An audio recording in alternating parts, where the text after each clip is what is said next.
الله معكم أحبائي. آخر تطورات الحرب بين روسيا وأوكرانيا حتى صباح 22 من أكتوبر.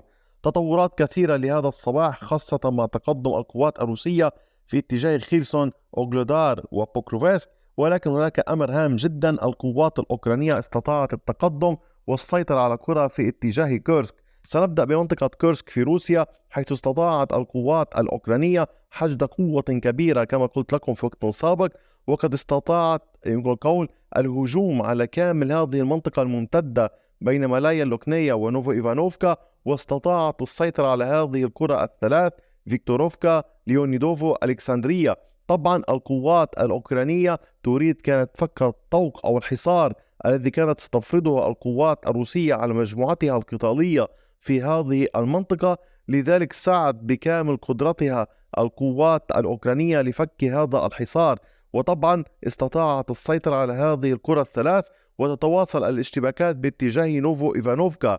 القوات الروسية حاليا في موقع الدفاع عن هذه المناطق التي ضمتها مؤخرا إلى سيطرتها، استعادتها إن صح القول. إضافة إلى ذلك تحاول التصدي قدر الإمكان للقوات الأوكرانية المهاجمة في اتجاه مالايا روكنيا.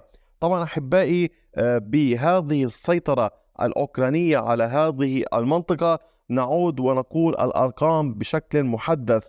طبعا تسيطر القوات الأوكرانية على 583 كيلومتر مربعا ونصف. القوات الروسية استعادت 559 كيلومتر مربعا. المنطقة الرمادية 39 كيلومتر مربع.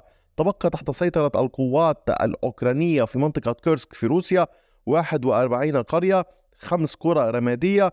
وطبعا القوات الروسية تكون قد استعادت حتى اللحظة 47.3% مما سيطرت عليه القوات الأوكرانية في منطقة كورسك في هذه المنطقة ككل. طبعا الاشتباكات مستمرة في اتجاه بريخوف في المنطقة هنا. أيضا هناك معارك كبيرة باتجاه شيركاسكايا كونوبيلكا، وأيضا باتجاه روسكايا كونوبيلكا في هذه المنطقة.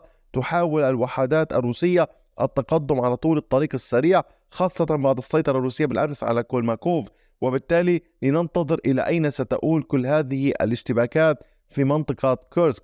طبعا أحبائي، فيما يتعلق بالجبهة في أوكرانيا نفسها، استطاعت الوحدات الروسية السيطرة على هذه المنطقة بين بوكروفسك وكوراخوفي. تقدمت الوحدات الروسية بشكل كبير في هذه المنطقة. طبعا قلنا سابقا أن القوات الروسية تضغط، وبالتالي نجحت بالسيطرة على كامل هذه المنطقة باللون الزهري. تقدم بعمق يصل 2.2 كيلومتر وامتداد 2 كيلومتر ونصف. استطاعت القوات الروسية إبعاد الأوكران عن هذه المنطقة، وبالتالي كما تلاحظون في اليومين الماضيين جرت السيطرة على كامل هذه المنطقة، وأيضا اليوم كامل هذه المنطقة. وتبقى هذه المنطقة رمادية. إرنك منطقة كبيرة وهامة جدا، ويعول عليها الأوكران وهي وكوراخيفكا لمنع القوات الروسية للوصول إلى كوراخوفي في هذا الاتجاه.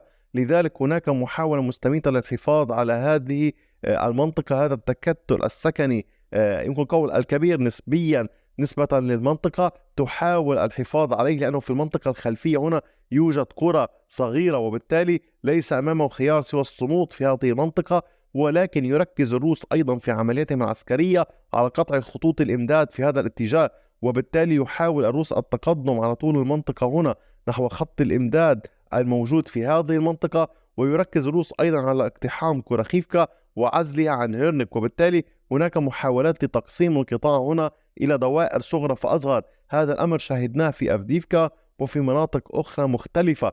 لننتظر إلى أين ستؤول كل هذه الأمور، ولكن يبقى التركيز أيضا من قبل القوات الروسية على مهاجمة كوراخوفي من هذا الاتجاه ومن هذه الاتجاهات، خاصة مع التقدم الأخير في الأيام الماضية في كامل هذه المنطقة. على صعيد قطاع أوغلودار، تواصل الوحدات الروسية نجاحها بالتقدم في محيط كاترينيفكا. طبعا في المنطقة هنا استطاعت القوات الروسية التقدم على كامل هذه المساحة، مساحة تمتد على 4.6 كيلومتر. في هذه المنطقة يبلغ عمق التقدم 1.2 كيلومتر، وفي هذه المنطقة يبلغ عمق التقدم 440 مترا. القوات الروسية تريد شن عملية هجومية شاملة. لا يحب الروس التقدم في منطقة دون الأخرى، وأحيانا يفضلون الضغط على مناطق متبقية، بمعنى آخر يريدون التقدم نحو المنطقة هنا إلى الأمام ككل.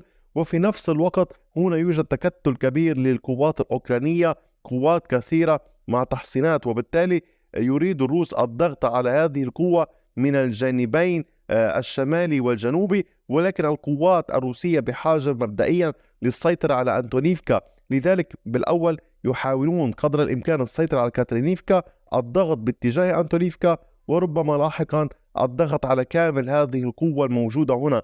العملية العسكرية هنا كما أشرنا في وقت سابق تهدف إلى السيطرة على أندرييفكا. أندرييفكا هامة جدا بالنسبة للقوات الأوكرانية، وهي تشكل مركزا فعلا حساسا وفعلا كبيرا، وتريد القوات الروسية الوصول إليها. طبعا بإمكان القوات الروسية في حال تقدمت هنا كما تلاحظون في معاركها في محيط سيليدوفي التقدم على طول هذا الطريق للوصول إلى أندرييفكا أو التقدم بهذا الاتجاه، وأيضا لديها إمكانية التقدم عبر هذه المنطقة أيضا. لذلك الخيارات كثيرة. فيما يتعلق باتجاه سيليدوفي تستمر العملية العسكرية أحبائي، ولكن لا تغييرات في خريطة السيطرة. المعركة هنا حساسة وكبيرة وخطيرة بالنسبة للأوكران، لذلك يحاولون قدر الإمكان الاحتفاظ بسيليدوفي وعدم إخلائها بسهولة. لنذهب باتجاه خيرسون، حيث كان هناك أيضا تقدم للقوات الروسية في هذه المنطقة مقابل كرينكي. في هذا الاتجاه مقابل كرينكي كان هناك تقدم للوحدات الروسية.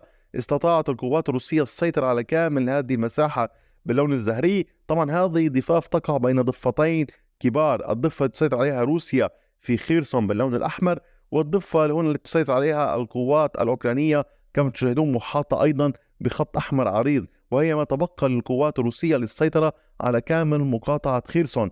في هذه المنطقة كان تقدم الوحدات الروسية إن أمكن القول بعمق 1.2 كيلومتر وعلى امتداد 4.3 كيلومتر.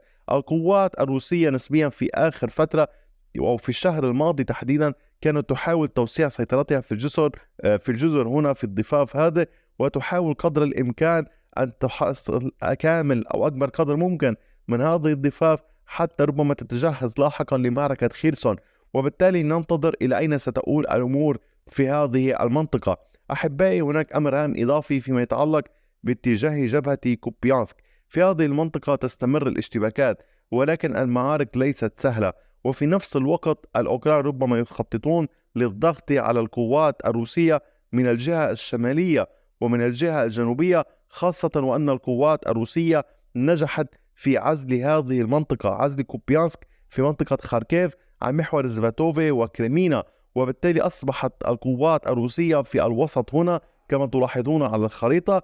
طبعا هي كانت بمكان ما قامت بخطوة ذكية القوات الروسية، حيث سيطرت بشكل يعني عريض نسبيا على المنطقة هنا، أي لم تكتفي بالسيطرة على خط رفيع بل خط يمتد عدة كيلومترات، وهذا أمر هام لحماية المنطقة من أي هجوم أوكراني في حال حصل مستقبلا. لذلك نبقي أعيننا على هذه المنطقة أيضا، ولننتظر إلى أين ستؤول كل هذه الأمور.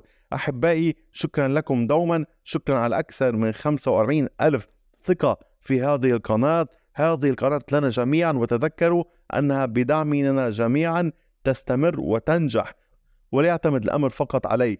أحبائي شكرا لكم دوما على كامل ثقتكم ومحبتكم ووقتكم الثمين، وإلى اللقاء بفيديو آخر.